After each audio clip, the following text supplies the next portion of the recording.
Hi! Wala na intro-intro. Tara, samahan niyo ako. So today ay pupunta nga tayo sa La Tierra, isang camping site sa Pagbilao. Meet kami ng mga friends namin para sa padespedida ng isa naming friend kasi paalis na siya pa ibang bansa. So ayun, tara. Nagagayak na ako ng aking mga dadalhin. Actually, wala kasi akong backpack. Kaya ang dinala ko lang na bag, hiniram ko lang sa kapatid ko. Kaya maliit lang yung aking nadala. And yun pala ay overnight lang ata. Hindi naman kami masyadong magtatagal. Kasi from that day, tapos kinabukasan, yan, umuwi din kami. That's a Saturday, I think. Yeah, Saturday ng hapon, tapos ang uwi din daw ay mga tanghali ng kinabukasan. So, pinrepare ko lang yung mga pampalit ng mga gamit. Di naman ako medyo madaming dinala. Like, ang dinala ko lang naman ay mga damit, underwear kasi sabi meron daw dong pool. So, I assume na magsiswimming kami. Pero, ayun. And yun nga, nagulat ako pagbaba ko kasi sa bahay. Nandun na pala sila Judith. Yan, sa wakas, nakarating din. Hindi pala nakarating. Dumating din yung mga nagsundo sa akin.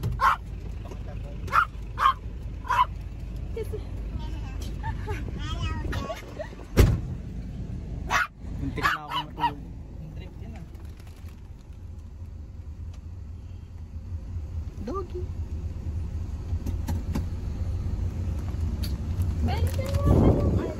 So, sinabay na nila ako para i-meet pa yung iba naming kasama.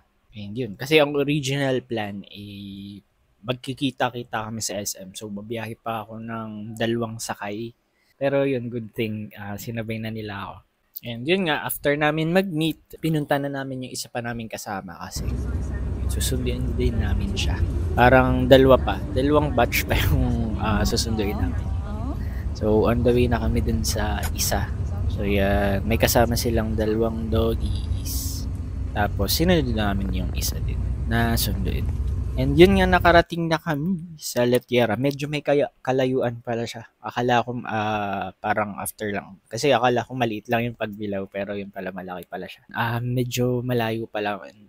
Parang from La Suerte, 30 minutes halos yung biyahe. Kung nalayuan ako.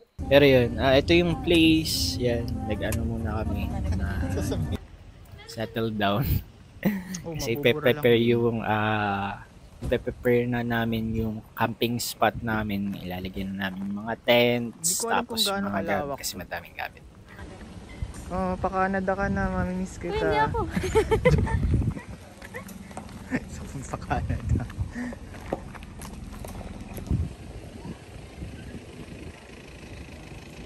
Let's go. Para saan to? Dito tayo pa. Parang hindi nyo mamimiss yung kanina nyo.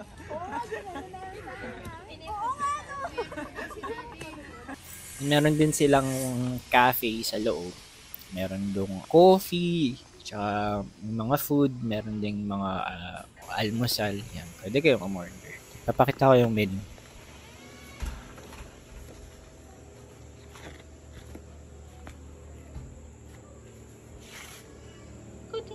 And paggabi naman, meron naman silang ilaw. Ang gate daw nila nagsasara ng 10 p.m. Tapos from 12 daw, lights off na.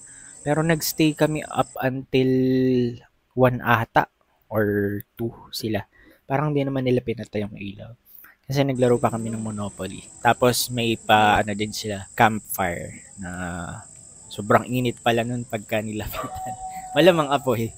Pero yun, di ko in-expect na ganun siya kainit. Kaya, ayun, we spend the night there. Tapos kinabukasan, grabe, sobrang init.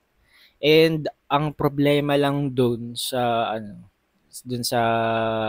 naging problema namin is walang tubig. So, kaya, we decided na sana lilipat kami sa Tayabas or sa Lukban sana kung may mga falls.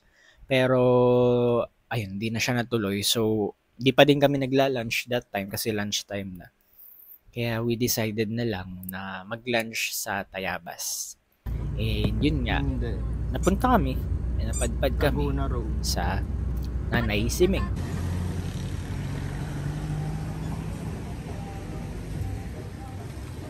Anad is my name. Adventure is my game. Come with me on adventure. So kilala si Nanay si May sa Tayabas sa kanilang halo-halo. Kasi sarap ng halo-halo nila doon. Tsaka yung pansit, kaya dinadayo din siya from iba't ibang bayan. And papakita ko din yung menu para may idea kayo ano yung pwede nyo orderin pagkapunta.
So, yun lang naman yung naging naging biyahe namin, naging whole trip namin sa overnight, almost 2 days din. Kaya na-enjoy din namin, nasulit namin kasi minsan lang din naman kami magkita-kita. Kaya goods na goods. Pero yun lang, cherish the moments with your friends and na-feel ko lang doon nung na-realize ko na parang mababawasan ako ng friend physically kasi syempre you can contact each other naman sa online. Pwede kayo mag-usap. Pero physically na akitin mo lang agad-agad na nandiyan. Tapos G na agad. Ayun, hindi na siya possible unless umuwi siya, di ba? So, yun lang. And sa next vlog natin, pupunta naman tayo sa Mercato, sa Lucena.